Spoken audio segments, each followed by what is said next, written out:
there was a lot of like pain in that first months to like just get off the ground. And I think on the other hand, that's made us more resilient in like our infrastructure and the way we built from that point forward, certainly. But I think that's one of the challenges maybe more unique to the region, and I think a lot of the entrepreneurs here can relate to is that there's some more challenges to get off the ground.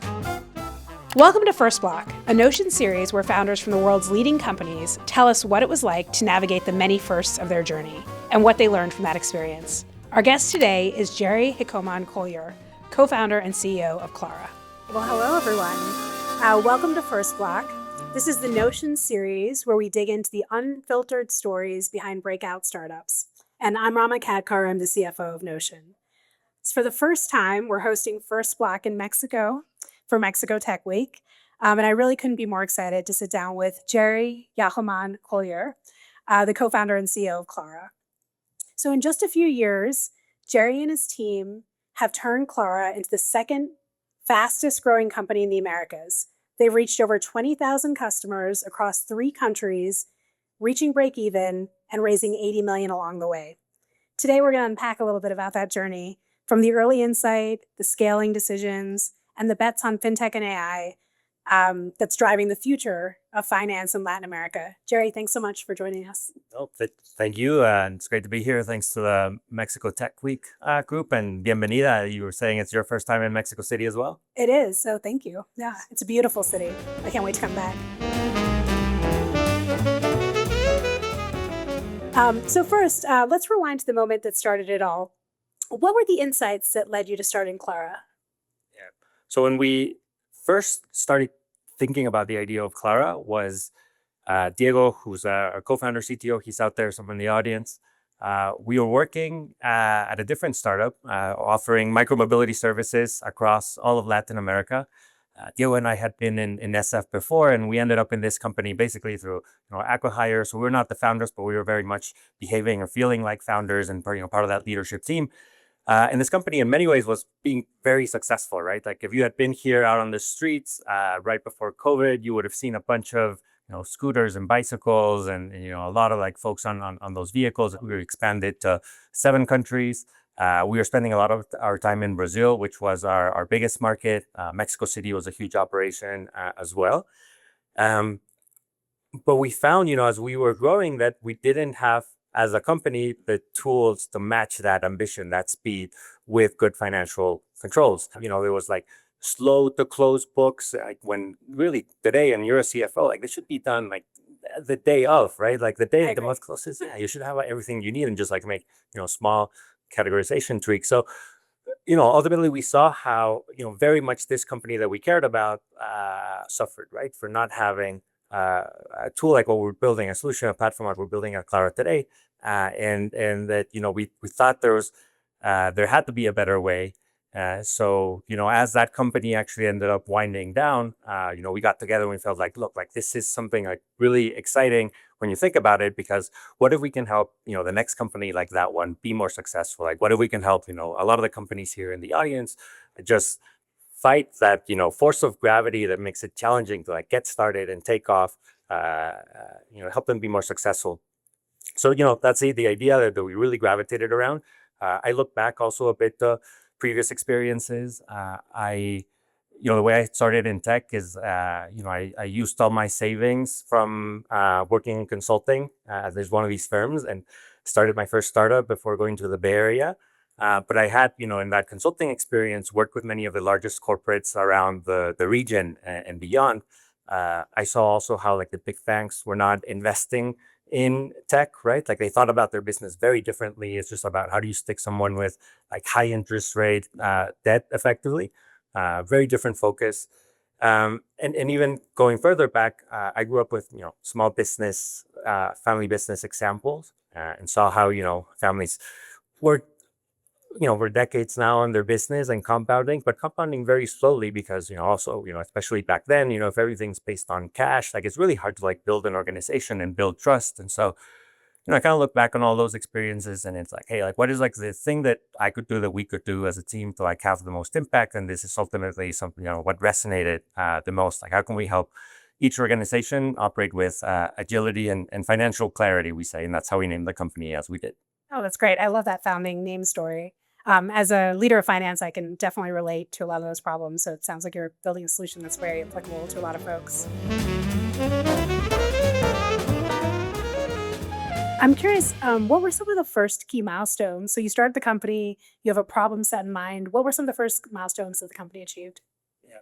I mean, so really the first one is like just getting started and getting the product out, right? And, I remember like we got together, like uh, uh, had been ideating, this is what we wanted to do.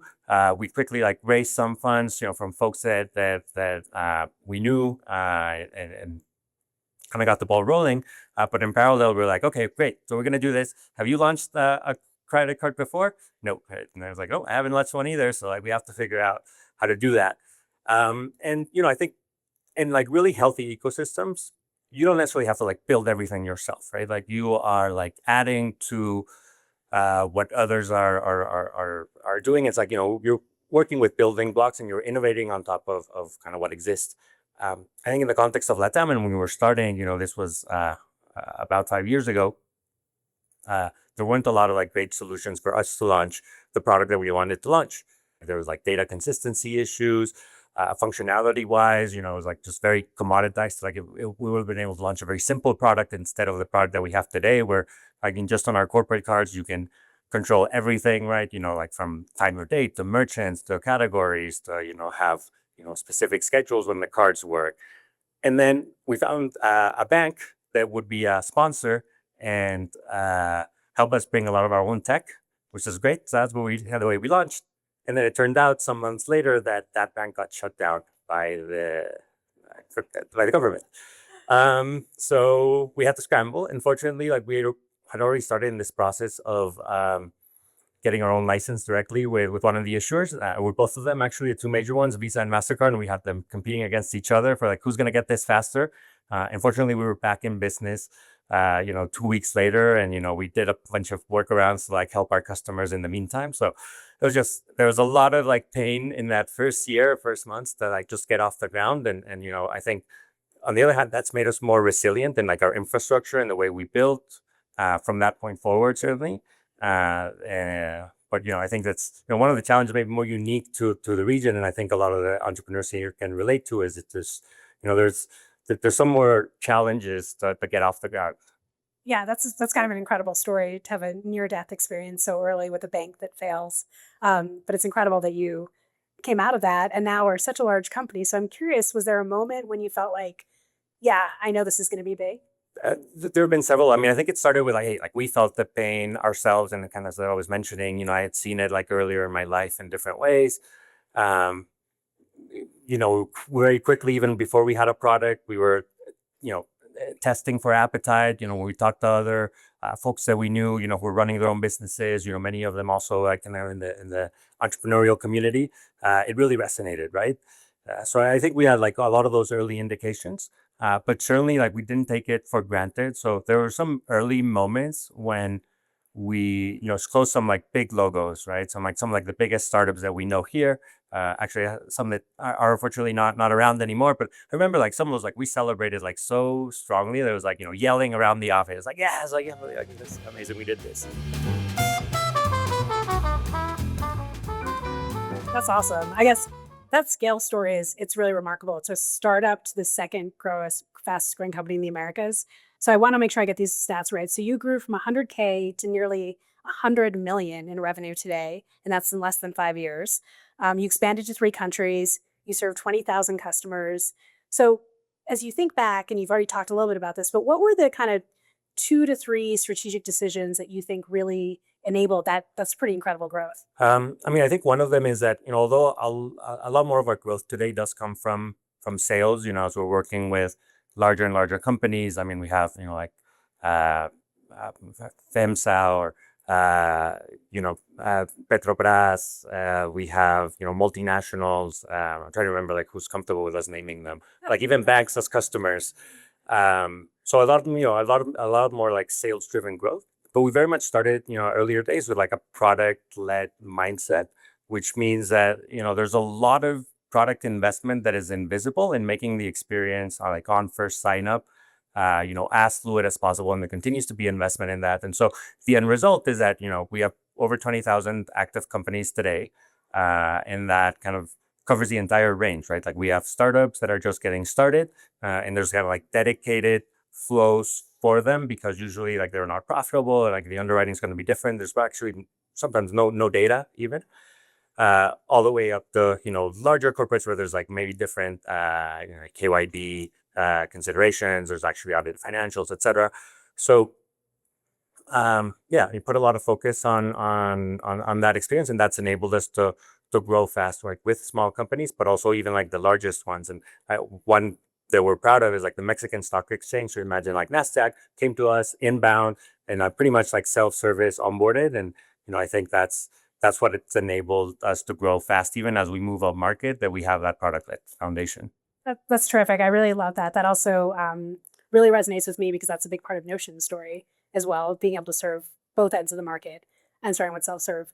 So I'm curious, you recently raised an $80 million round. A lot of times investors are pushing you to drive growth at all costs. So I'm curious, like, how did you balance that driving to this very efficient business model where I'm guessing you had a lot of pressure to just grow?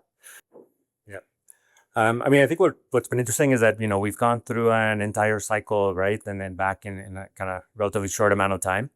I do remember actually in the early days of COVID when we were getting started, things were a little depressed, but then things got really heated quickly. And, in 2021, we were getting an investment offer every month. And like, even I was like, hey, like it doesn't, even we were pushing back. It was like, hey, like we haven't had a chance to like digest this at all.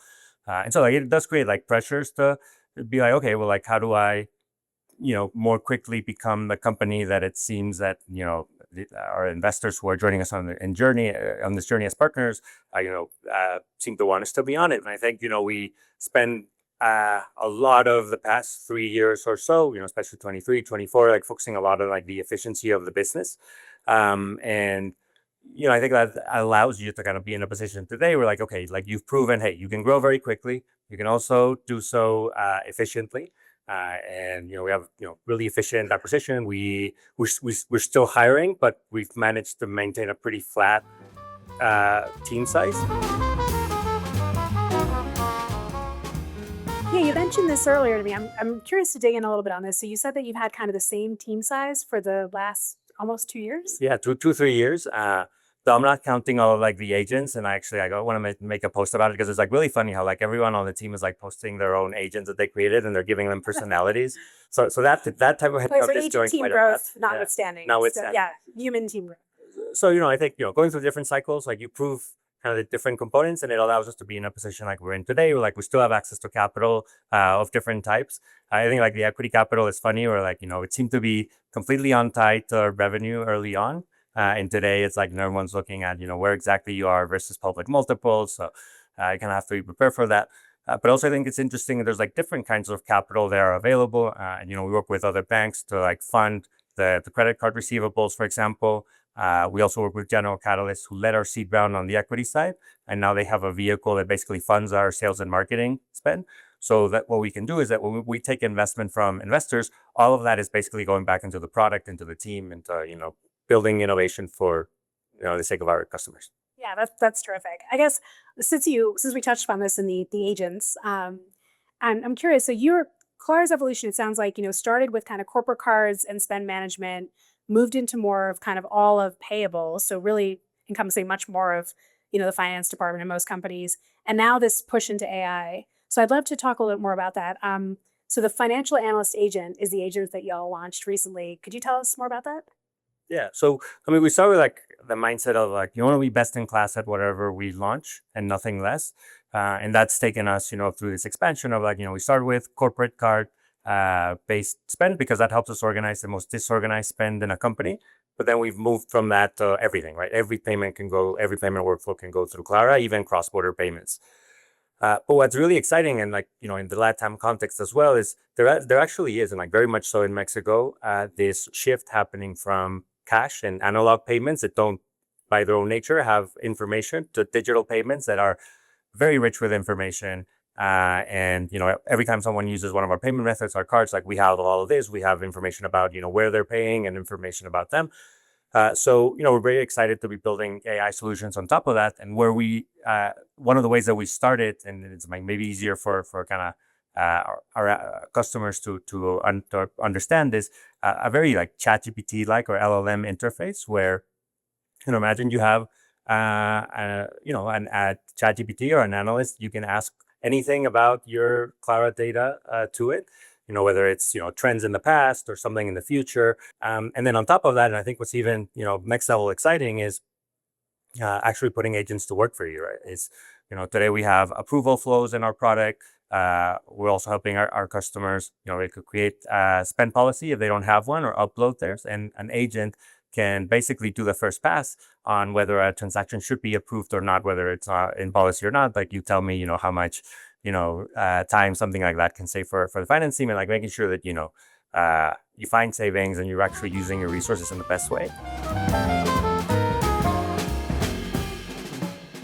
Yeah, I mean, I can say, leading a finance organization, that's invaluable. Just thinking about having all of that be automated in the background. And I am one of those people who would be calling you and be like, can I see the report this way? I just want to see this axis. So I can understand automating. That's a lot of value.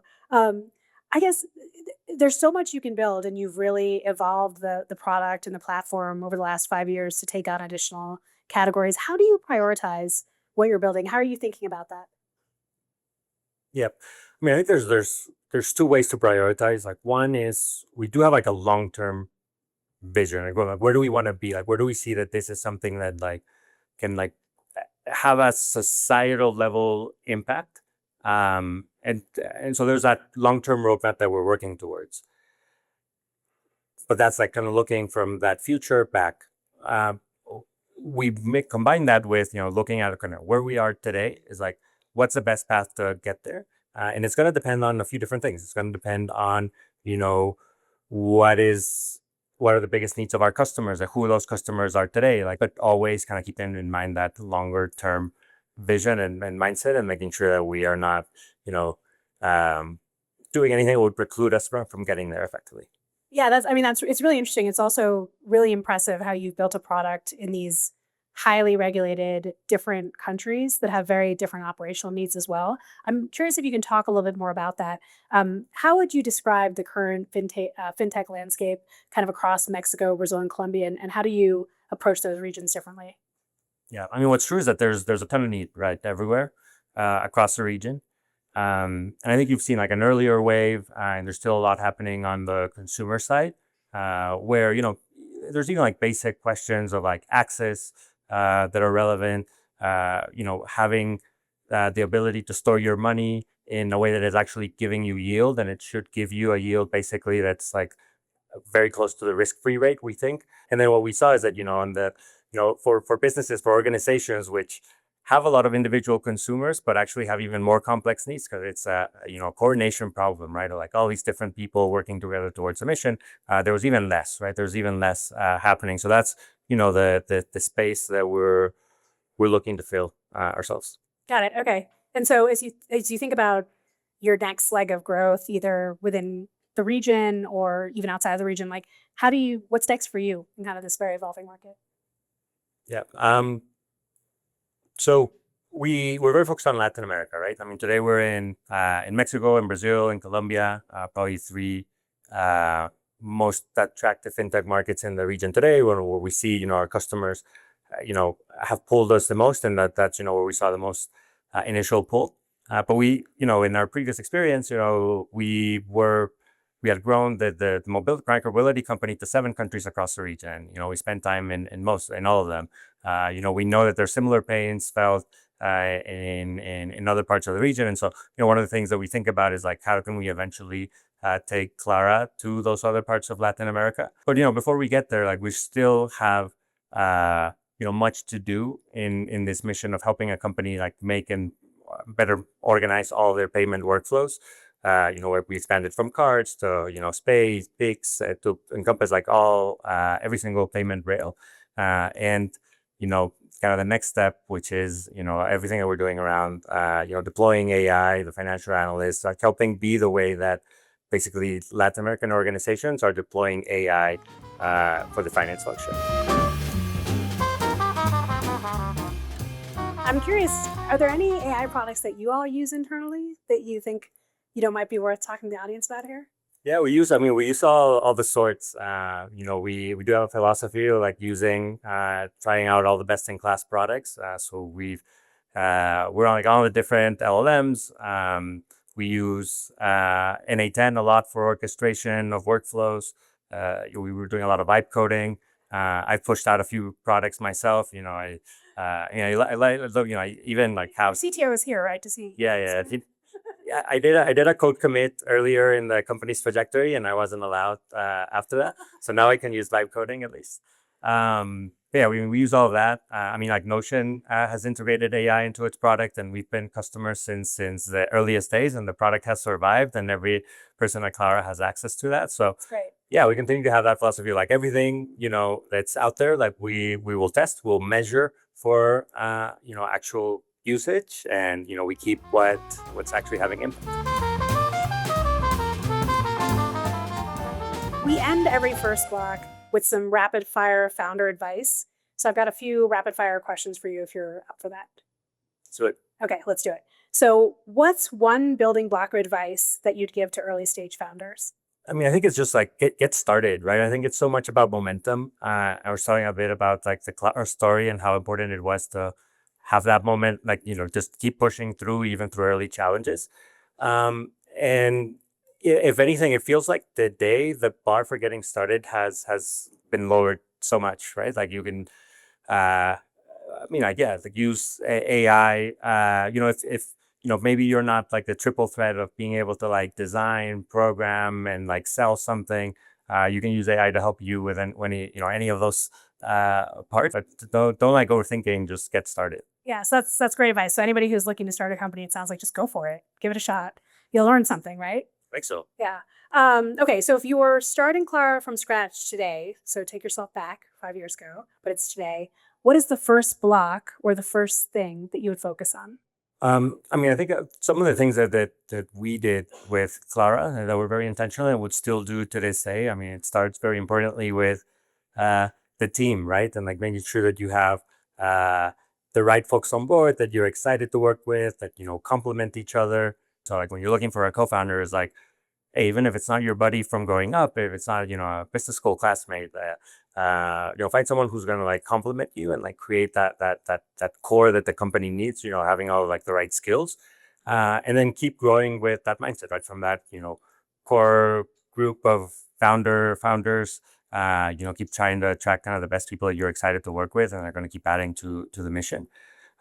Maybe like the thing that's different today is the way you can complement yourself is a little different. Like, as we're mentioning, there's all these AI tools. I think I would encourage like anyone in the audience to like start working with an AI first mindset. I think that's very much a given. I'd be curious too, if there's one thing that you maybe would have done differently, if you think back on your journey the last 5 years, something that you would have changed.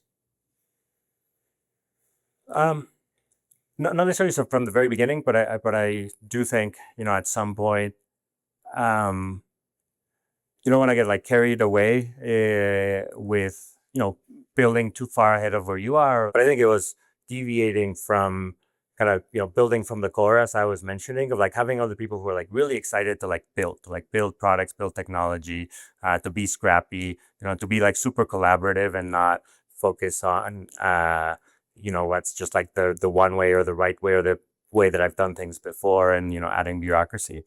Because I think that's something you never want to lose or keep as long as you can as a company.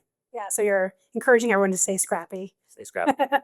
Well, look, Gerry, thank you so much for joining us. It's such an inspiring and really honest story that you told us just now. So it was great to hear about your journey and Clara's journey, and we really appreciate having you on First Block. Yeah, it was great to be here.